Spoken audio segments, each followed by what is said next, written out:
bonjour. Bonjour. Bernard, toi qui sais planter les choux, à quelle mode vas-tu nous les cuisiner? La soupe aux choux Pour combien de personnes? pour 4 personnes.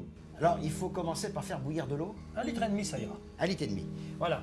Et on prend un chou Un chou rond, rond, diffrisé.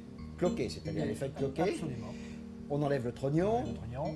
on défait les feuilles, on les lave bien et il faut les couper en lanières comme ça. À lanière, comme ça, 2 cm de large à peu près. C'est pas grave, hein, de 3 cm, c'est pas gênant. absolument. Quand ils sont dans cet état, c'est-à-dire coupés, bien lavés, vous les mettez dans votre casserole d'eau bouillante. Voilà, c'est simple. Voilà, Il faut bien les immerger. bien les immerger.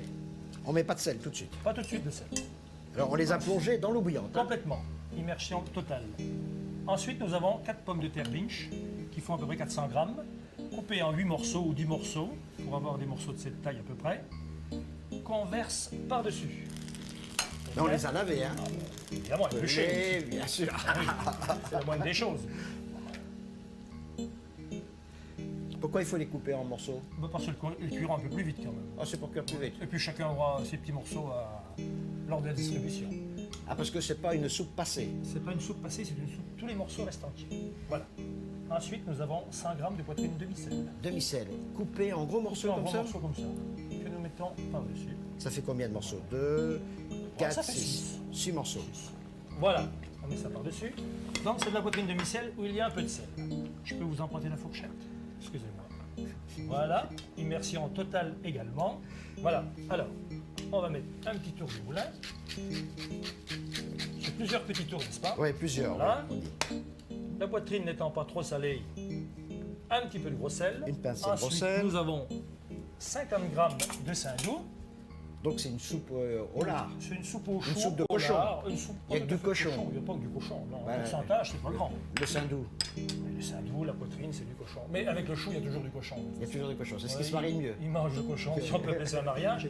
Mais il mange du cochon, donc après, on lui rend. Voilà. Et maintenant, un bon frémissement, n'est-ce pas? On couvre. On couvre. Et on laisse ça pendant 40 minutes. Exactement à cette cuisson. Voilà. 40 minutes après, la soupe est cuite La soupe est cuite. On a coupé 8 tranches dans du pain de dans campagne. du pain de campagne. Au levain, de préférence. De Pour la préférence, soupe, toujours. absolument. Couper des tranches d'un demi-centimètre. Un demi-centimètre à peu près, et on les a fait sécher au four, tranquillement, mais sans coloration. Et si on a du pain rassis chez soi, ça va très bien. Ah, impeccable. Mais il faut prendre du pain au levain. Quand on fait une soupe, on fait tremper le pain, il faut toujours, parce du qu'il pain. ne trempe pas pareil. Du pain qui a du goût. On va disposer les tranches de pain sur la soupe. Alors, on les fait un peu imbiber, non? Ils vont s'imbiber quand même assez facilement, hein, il y a du liquide. Voilà. C'est pour ça qu'il faut beaucoup de liquide. Très bien. Voilà, c'est prêt à servir. Alors pour la petite touche finale, on verse un petit filet d'huile de noix sur nos croûtons et sur la soupe. C'est-à-dire 2 cuillères à soupe à peu Oui, près. hein. et si vous pensez qu'on peut en rajouter, chacun en prendra dans son assiette un tout petit peu, un tout petit filet. C'est une soupe rustique. Complètement. Faite pour l'hiver plutôt. Voici le plat préféré de Louis de Funès. Et de Jean Carmé. Au revoir. Et bon appétit, bien sûr.